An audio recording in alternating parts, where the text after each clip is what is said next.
বাবা বাবা বাহ, আজকের দিনটা আমাদের বেশ ভালোই কাটলো, তাই না?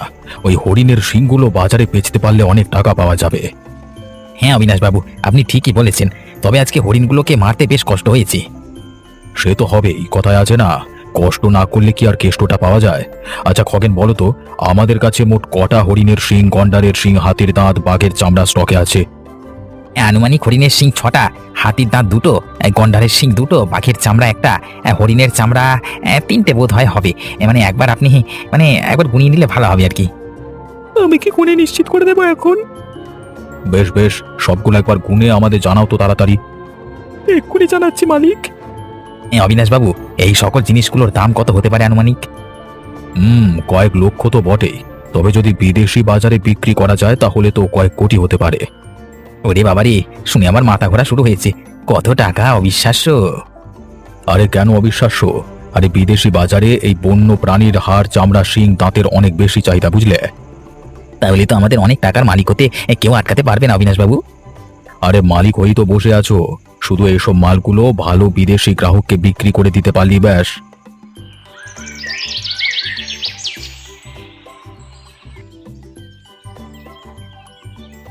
লতা, পূজা, রাখি, ওরে লীলা, শতাব্দী, ওরে সবাই তোরা এখনো শুয়ে আছিস দেখছি।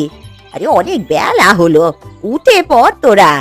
সংসারের হাজার কাজ পড়ে আছে, এইভাবে কতদিন তোদের পেছনে লেগে লেগে আমি কাজ করাবো বলতো? যেদিন আমি থাকবো না না সেদিন বুঝবি তোরা। উফ দিদা, সকাল সকাল কি অলক্ষণে কথা বলছো বলো তো? এই তো উঠে গেছি, কেন এত চাপ নিচ্ছ? আমরা সবাই মিলে সব কাজ করে দেবো তোমার। আহারে, কত কাজ একেবারে করে দেবে আমার রাজকুমারীরা। বেলা বয়ে গেল, এখনো ঘুম থেকে ওটার নাম নেই, তাদের আবার বড় বড় কথা। ও দিদা, তুমি রাগ করো না তো, আমি ওদের ঘুম থেকে তুলে দিচ্ছি। এই পূজা, রাখি, লীলা, শতাব্দী, ওঠ ওঠ, উঠে পড়। আরে দেখ দিদা কেমন রাগ করছে আমাদের উপরে, উঠে পড় বলছি।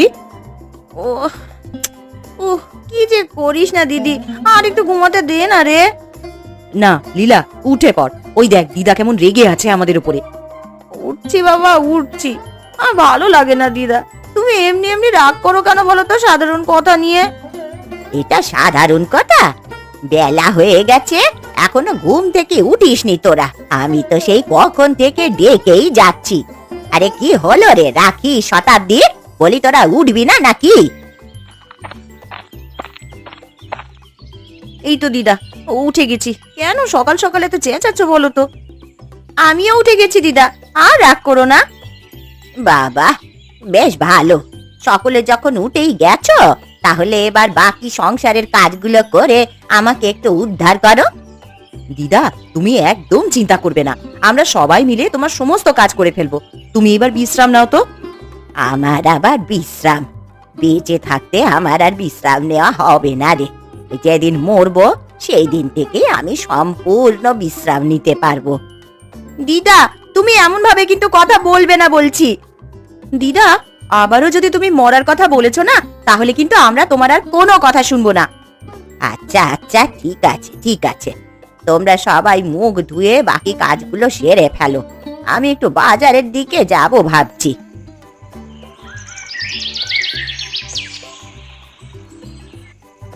আমার এই নাতনিগুলোকে নিয়ে বড় চিন্তা। লতাটার বিয়ের বয়স হয়ে গেছে, যাই একবার অবিনাশ বাবুর কাছে, ওনার কাছে গিয়ে লতার বিয়ের ব্যাপারে কথা বলি।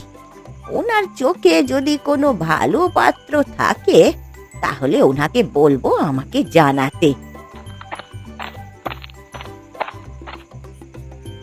আমার অবিনাশবাবু, আপনি নিশ্চিন্ত থাকুন, এসব কথা আপনার আমার মধ্যেই থাকবে। আর ওই আপনার চেলা, ও তো আমরা কিনেই রেখেছি ওকে, তাই এসব কথা নিয়ে বেশি ভাববার দরকার নেই।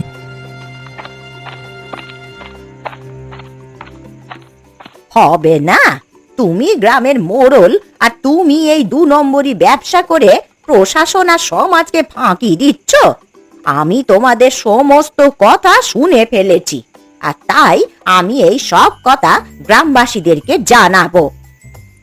আরে আপনি এখান থেকে যেতে পারলে তবেই তো গ্রামবাসীদের আমাদের ব্যবসার কথা জানাবেন। এই বুড়িকে চেপে দাও তো। ছাড়ো ছাড়ো আমাকে, ছাড়ো বলছি, তোমাদের কিন্তু ভালো হবে না, এই আমি বলে দিচ্ছি।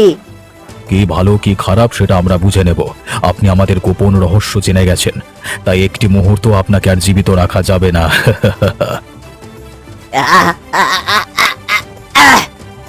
অবিনাশ বাবু পাখি উড়ে গেছে হে। যাক, আর কোনো প্রমাণ রইল না।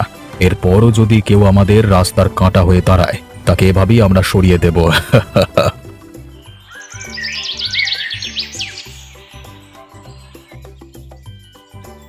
অবিনাশ বাবু, অবিনাশ বাবু বাড়িতে আছেন? আমরা 5 বোন এসেছি আপনার সাথে কথা বলতে।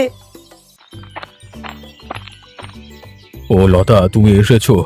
সাথে তোমাদের 4 বোনকে নিয়ে এসেছো? হ্যাঁ অবিনাশ বাবু, আপনি নিশ্চয়ই আমাদের দিদার খুন হয়ে যাওয়ার বিষয়টা জেনে গেছেন। সর্বনাশ, কি বলছো? মাসিমা খুন হয়ে গেছে? কবে, কোথায়, কখন? অবিনাশ বাবু, কাল দিদা সন্ধেবেলায় আপনার এখানে আসবে বলেই ঘর থেকে বেরিয়ে গিয়েছিল, কিন্তু তারপর আর দিদা রাতে ফিরে আসেনি। আহারে, এ তো খুবই দুঃখজনক ঘটনা। মাসিমা আমার বাড়িতে আসতে চেয়েছিলেন, কিন্তু আর এলেন কই? অবিনাশ বাবু, দিদা কিন্তু বাড়ি থেকে বের হওয়ার আগে আপনার বাড়িতে আসার কথাই বলছিল। তোমরা কি আমার কথা বিশ্বাস করছো না? আমি সত্যি বলছি, তোমার দিদা আমার বাড়িতে আসেনি। মানে উনি কোথায় গেছেন না গেছেন আমরা তো ঠিক জানি না, কিন্তু তোমরা... দিদা আপনার এখানে আসবে বলেই বেরিয়েছিল সন্ধেবেলায়, কিন্তু তারপর আর ফিরে আসেনি। আজ সকালে ওনার মৃতদেহ আমাদের বাড়ির দরজার সামনে পাওয়া যায়। আহারে, খুবই দুঃখজনক ঘটনা। তবে কে বা কারা তোমার দিদাকে মেরে ফেলেছে সেটা কি তোমরা জানতে পেরেছো? না না অবিনাশ বাবু, আমরা কিছুই জানতে পারিনি কে আমাদের দিদাকে মেরে ফেলেছে, তাই তো আপনার কাছে এসেছি। ও আচ্ছা আচ্ছা, কিন্তু কে তোমার দিদাকে মারতে পারে বলো তো? তোমাদের কি কোনো কারোর উপর সন্দেহ আছে? এই মুহূর্তে আমরা শোকগ্রস্ত, তাই দিদাকে কে মেরেছে সেই ভাবনাটা আমাদের মাথায় এখনো আসেনি। অবিনাশ বাবু, দয়া করে আপনি আমার দিদার খুনের ব্যাপারটা একটু তদন্ত করে দেখুন। তোমরা 5 বোনেরা মিলে যখন আমার কাছে সাহায্যের জন্য এসেছো, আমি নিশ্চয়ই আমার যথাসাধ্য চেষ্টা করব দোষীকে বের করবার। তোমরা নিশ্চিন্তে বাড়ি ফিরে যাও। আমি এই ঘটনা তদন্ত করব এবং দোষীকে শাস্তি দেওয়ার ব্যবস্থা করব। খগেন, বাড়িতে আছিস? এই ভর দুপুরে তোর সাথে একটা জরুরি কথা বলতে এলাম। অবিনাশ বাবুজি, আরে আসুন আসুন। আপনি কেন কষ্ট করে আসতে গেলেন আমার বাড়িতে? আমাকে সংবাদ পাঠালে আমি না হয় চলে যেতাম আপনার ওখানে। কেন রে খগেন, আমি কি তোর বাড়িতে আসতে পারি না? না না অবিনাশ বাবু, সে কথা নয়। আসলে আমি হচ্ছি গরিব মানুষ, আমারই ভাঙা বাড়িতে আপনি কষ্ট করে এসেছেন তাই আর কি। ওসব নিয়ে তুমি ভেবো না। আর তোমার এই ভাঙা বাড়ি কিছুদিনের মধ্যে অট্টালিকায় পরিণত হবে। জঙ্গলের জীবজন্তু মেরে তাদের চামড়া, শিং, নখ বিক্রি করে যেসব লক্ষ লক্ষ টাকা কামাবো, সেখান থেকে তুমিও তো অনেক টাকা ভাগ পাবে। হ্যাঁ অবিনাশ বাবু, সেটা তো ঠিক। আচ্ছা বলুন, মানে আপনি কোন গুরুত্বপূর্ণ কথা বলতে এসেছেন? হ্যাঁ খগেন, আমি তোমাকে এটাই বলতে এসেছি যে আজকে সকালে ওই বুড়ির 5 নাতনি আমার সাথে দেখা করতে এসেছিল। ওরে বাবা, 5 নাতনি একসাথে আপনার সাথে দেখা করতে এসেছিল? তা কি বললো বুগি? হ্যাঁ, কি আর বলবে, ওরা আমার কাছে অনুরোধ নিয়ে এসেছে যাতে ওর দিদাকে যে মেরে বা খুন করেছে তাদের খুঁজে বের করতে এবং কঠোর শাস্তি দেওয়ার ব্যবস্থা করতে। বাহ, বাবার কাছে কাকার গল্প। তা আপনি কি বললেন ওদের? হ্যাঁ, আমি কিছু না জানবার ভান করে মুখে দুঃখ দুঃখ ভাব প্রকাশ করে তাদের আস্থা দিলাম যে খুব শীঘ্রই আসল দোষীকে বের করে তাদের উপযুক্ত শাস্তি দেওয়া হবে। বাহ বাহ বাহ বাহ, আপনি পারেনও বটে। আর কি করব?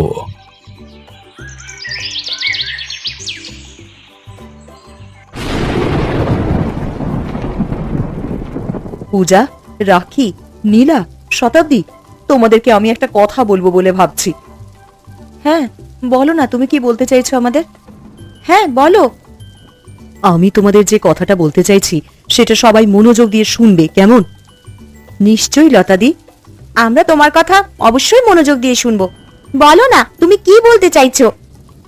দিদার এইভাবে আকস্মিকভাবে খুন হয়ে যাওয়ার পর আমরা 5 বোন ভীষণ শোকগ্রস্ত হয়েছি, কিন্তু জীবন তো আর থেমে থাকবে না। দিদা আমাদের যেইভাবে ছোট থেকে বড় করেছে, লালন পালন করেছে, কোনোদিনও কিছুর অভাব থাকতে দেয়নি, তার জন্যে আমরা দিদার কাছে চিরকৃতজ্ঞ। লতা দিদি, তুমি এটা ঠিক কথা বলেছ। আমরা সবাই তোমার এই কথাতে একমত। সেই জন্য এই মুহূর্তে আমাদের জীবন নির্বাহ করার জন্য আমাদের সকলকে মিলে মিশে একটা কাজ করতে হবে। লতা দিদি, কাজ করতে হবে বুঝলাম, কিন্তু কি কাজ করব বলো? আচ্ছা লতাদি, আমরা যদি কোনো খাবার হোটেলের ব্যবসা শুরু করি? হ্যাঁ, বুদ্ধিটা তোর খারাপ নয়, কিন্তু এতে অনেক টাকা পয়সা লাগবে, আর এই মুহূর্তে আমাদের কাছে তেমন কোনো টাকা পয়সা নেই। আচ্ছা, আমি একটা কথা বলি তোমাদের। বলো শতাব্দী। বলছিলাম কি যে আমরা যদি ফুচকার ব্যবসা শুরু করি, মানে বাজারে ফুচকার দোকান দিয়ে শুরু করি, তাহলে কেমন হয়? আমার মনে হয় এতে খুব একটা টাকার দরকার হবে না। বাহ, এটা খুব ভালো কথা বলেছো তো শতাব্দী। আমাদের হাতে যা জমানো টাকা আছে সেই সব দিয়ে একটা ফুচকার দোকান অনায়াসে খোলা যায়, আর আমরা সকাল বিকাল নিজেদের মধ্যে ভাগ করে নেব কে কখন দোকানে বসবে। হ্যাঁ লতাদি ভাই, এটা তুমি ঠিক কথা বলেছো। আমরা নিজেদের মধ্যে আমাদের কাজগুলো ভাগ করে নেব, আর দিনের শেষে ফুচকা বেচে যা টাকা রোজগার হবে আমাদের নিজেদের মধ্যে ভাগ করে নেব। তাহলে সেটাই হোক। হ্যাঁ, আমরা সকলে মিলে ফুচকার দোকান দিয়েই বরং শুরু করি।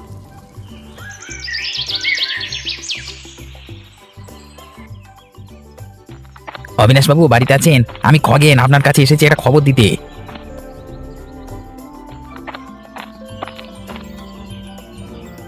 আরে খগেন, এসো এসো, বলো সকাল সকাল কি খবর দিতে এসেছো? ওই বুড়ির 5 জন নাতনি, মানে ওর বোনেরা মিলে একটা ফুচকার দোকান দিয়েছে, এবং সেই ফুচকার দোকানটি রমরম করে চলছে। তাই নাকি? ওই বুড়ি মরে যাওয়ার পর দেখি নাতনিদের মাথায় অনেক বুদ্ধি এসেছে। যে করি হোক, ছলে বলে কৌশলে ওই দোকানটাকে বন্ধ করতেই হবে। ঠিক বলেছেন অবিনাশবাবু, তাই জন্যই তো আপনার সাথে পরামর্শ করতে এসেছি যে কি করে ওই বুড়ির 5 নাতনির দোকান তুলে দেওয়া যায়। আমি ওসব ছোটখাটো ব্যাপার নিয়ে মাথা কামাতে চাই না। আমি জঙ্গলের কারবারটা নিয়েই বেশি আগ্রহী, তাই এই কাজটা তুমি করে নিও। আশা করি তুমি খুব ভালোভাবেই পারবে। সে তো আমি পারবই অবিনাশবাবু। ঠিক আছে, আপনি যখন আমাকে অনুমতি দিলেন, আমি ওই বুড়ির এই ফুচকার দোকানটা, মানে বুড়ির নাতনির ফুচকার দোকানটা তুলে দেওয়ার ব্যবস্থা করছি আর কি।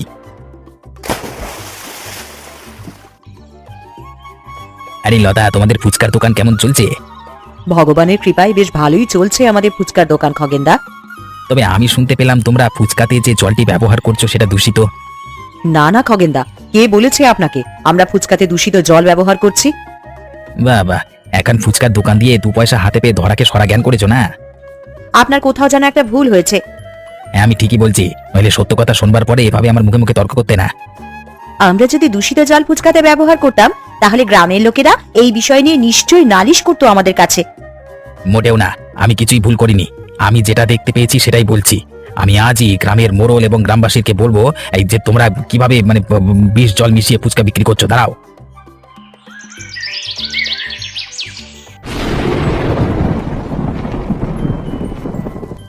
রাখি, নীলা, শতাব্দী, আমি আর পূজা মিলে তোমাদেরকে আজকে আমাদের ফুচকার দোকানে ঘটে যাওয়া ঘটনার কথাটা বলি। আমাদের ফুচকার দোকানে কি ঘটনা ঘটেছে লতাদি? ওই যে খগেনদা আছেন না, যা এসব করছে লোকটা। ঠিক বলেছিস বোন, সময় আসলেই লোকটাকে একটা শিক্ষা দিতে হবে। আমাদের সবাইকে খুব সচেতন হয়ে দোকানটাকে সামলাতে হবে। আমি তোমাদের একটাই অনুরোধ করব যে কারো কোনো কথা শুনে উত্তেজিত হয়েও না, শান্ত হয়ে নিজের মনে নিজের কাজটুকুনি করো।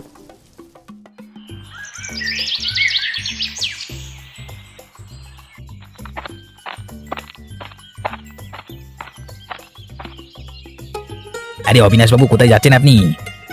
আমি তো তোমার বাড়ির দিকে যাচ্ছিলাম।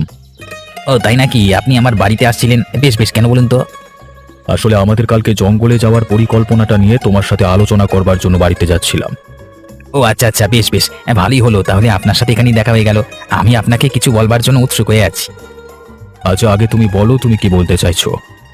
কালকে বিকেলে আমি ওই বুড়ির নাতনির ফুচকার দোকানে গেছিলাম। এরপর আমি ওদেরকে অভিযোগ করি যে ওরা ফুচকাতে দূষিত জল ব্যবহার করছে। বাহ, এটা তুমি দারুণ দিয়েছো। আরে আমি তো আগেই বলেছিলাম যে এই ছোটখাটো ব্যাপারগুলো তুমি সুন্দর করে বুঝে নিতে পারবে। আচ্ছা, তোমাদেরকে আর কি বললো? ওরা কিছু বলবার সুযোগ পায়নি। আমি ওদেরকে এই বলে শাসিয়েছি যে ওদের ফুচকাতে এই অশুদ্ধ জল ব্যবহার করার কথাটা গ্রামের মোড়ল আর গ্রামবাসীদের জানাবো। এরপর খুব শীঘ্রই ওদের ফুচকার দোকান তুলে দেওয়ার ব্যবস্থা করব।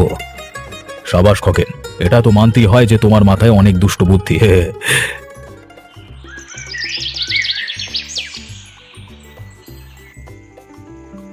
খগেন, সাবধানে এসেছো তো? কেন অবিনাশবাবু, আপনি এই কথা কেন জিজ্ঞেস করলেন আমাকে? আরে কতবার মনে নেই, ওই বুড়ি আমাদের দেখে ফেলেছিল। ও আচ্ছা আচ্ছা, বুঝতে পেরেছি। আমি সাবধানে এসেছি, আর এত রাতে কেউ আমাদেরকে দেখেনি এটা আমি নিশ্চিত। নীলা, শতাব্দী, আরে কই দেখ, খগেনদা আর অবিনাশ বাবু জঙ্গলের দিকে যাচ্ছে। হ্যাঁ, এই খগেনদাই না আমাদের ফুচকার দোকানে গিয়ে লতা দিদি আর পূজা দিদিকে শাসিয়েছিল। ঠিক বলেছিস নীলা, একটা কাজ করি, আমার এই দুজনের উপরেই সন্দেহ হচ্ছে। চল তো এদের পিছু নি। হ্যাঁ হ্যাঁ, চল চল, চুপি চুপি যাই।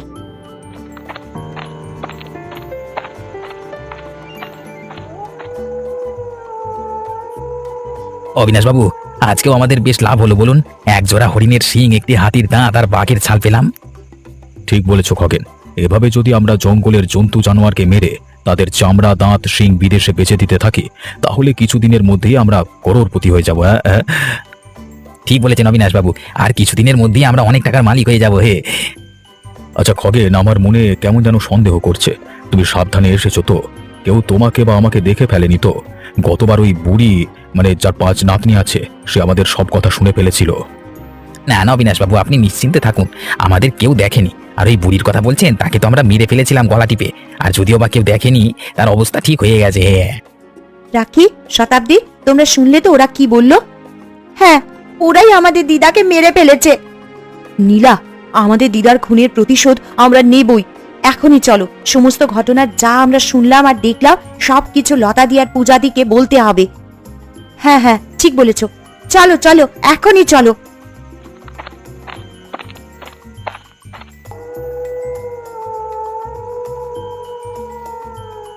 লতাদি, নীলাদি, একটা গুরুত্বপূর্ণ কথা তোমাদের বলার আছে। রাখি, নীলা, শতাব্দী, তোদের সবাইকে এত উত্তেজিত মনে হচ্ছে কেন? কোথায় গিয়েছিলি তোরা?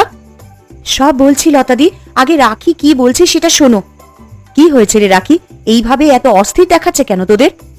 লতাদি, পূজাদি, আজ রাতে আমি আর নীলা আর শতাব্দী যখন দোকানের দিকে যাচ্ছিলাম, তখন আমরা অবিনাশবাবু আর খগেনকে জঙ্গলের দিকে যেতে দেখতে পাই।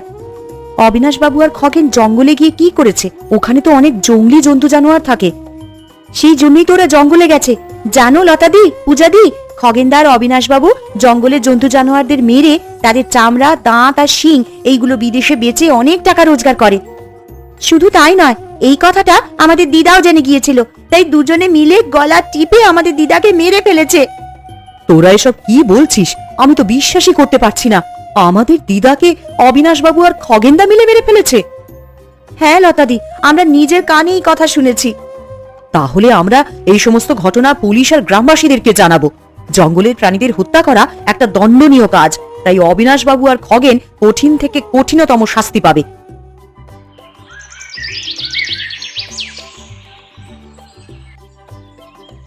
অবিনাশবাবু, অবিনাশবাবু, এক্ষুনি বেরিয়ে আসুন। আরে লতা, এসো এসো, তোমাদের বোনেরাও এসেছে দেখছি। তা বলো, কি খাবে, লাল চা না দুধ চা?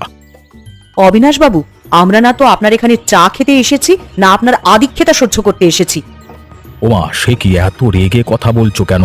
তা সকাল সকাল তোমরা বোনেরা আমার বাড়িতে এসেছো, আমি কি একটু অতিথি আপ্যায়নও করতে পারবো না? অবিনাশবাবু, আর নাটক করতে হবে না, কারণ আপনি যে মুখোশটা পরে আছেন সেই মুখোশটা আমরা গ্রামবাসীদের সামনে খুলে দেব। এসব কি বলছো তোমরা? মুখোশ, গ্রামবাসী, আমি তো কিছুই বুঝছি না। আহা, কিছুই বুঝছেন না? না, ন্যাকামো হচ্ছে। অবিনাশবাবু, আর বেশি নাটক করবেন না। আপনার এবং খগেনদার সমস্ত 2 নম্বর ধান্দার কথা আমরা জেনে গেছি। তাই অবিনাশবাবু, আমি আর রাখি আর শতাব্দী, আমরা 3 জন মিলেই গতকাল রাতে আপনাকে আর খগেনদাকে জঙ্গলে যেতে দেখেছিলাম। সেইখানে গিয়ে জানতে পারলাম কিভাবে আপনারা জঙ্গলের জন্তু জানোয়ারদেরকে মেরে তাদের হাড়গোড়, দাঁত, চামড়া, শিং বিক্রি করে টাকা কামাচ্ছেন। সর্বনাশ, এরা কি করে এসব জেনে গেল?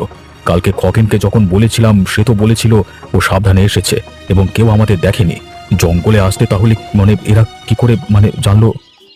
অবিনাশবাবু, আমরা এটাও জানতে পেরেছি যে আমাদের দিদাকে আপনারা কি নির্মম ভাবে গলা টিপে মেরে ফেলেছেন, কারণ উনিও আমাদের মতনই আপনাদের কর্মকাণ্ডের কথা জানতে পেরে গিয়েছিলেন। না না, ওই আর কি, ইয়ে। আর একটা কথাও বলবেন না, আপনাদের সমস্ত কার্যকলাপের কথা আমরা পুলিশকে আর গ্রামবাসীদেরকে জানিয়ে দিয়েছি। ওই দিকে দেখুন, আপনার জন্য আর আপনার প্রিয় খগেনের জন্য জেল অপেক্ষা করছে।